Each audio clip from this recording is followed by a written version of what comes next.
Olá! Estou aqui para cantar mais um hino, que você possa meditar na letra deste hino.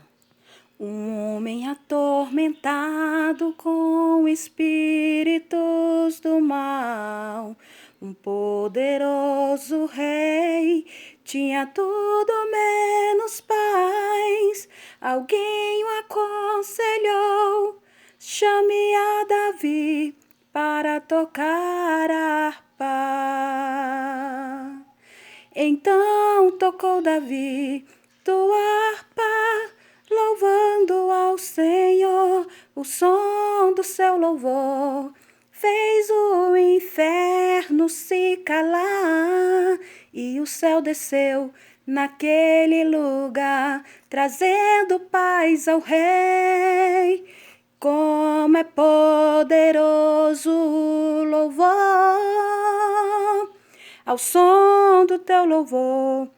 As prisões e as correntes que te prendem cairão por terra, ao som do teu louvor. Enfermidade e potestades do inferno cairão por terra, ao som do teu louvor. Não há muralhas que fiquem na sua frente, cairão por terra. Então louve, louve, louve ao Senhor. Então louve, louve, louve ao Senhor, há poder no teu louvor. Que você possa meditar na letra deste hino e saiba de uma coisa: há poder no teu louvor.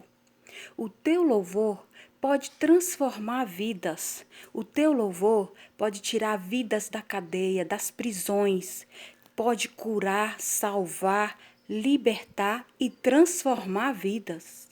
Então tocou Davi sua harpa, louvando ao Senhor, e o som do teu louvor fez o inferno se calar, e o céu desceu naquele lugar, trazendo paz ao rei. Como é poderoso o louvor,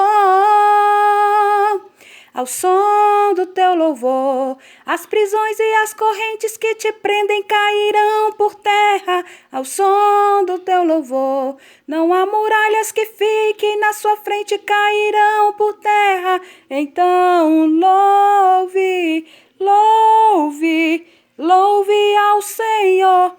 Então louve, louve, louve ao Senhor, há poder no teu louvor. Então declare que hoje Deus está agindo na sua vida, na sua casa, e todas as prisões que te prendem se quebrarão com o poder de Deus na sua vida e o poder de Deus através do seu louvor. Porque Ele é fiel e é poderoso para te abençoar e estar na tua casa em todos os momentos. E através do seu louvor, Ele vai salvar, transformar e edificar vidas.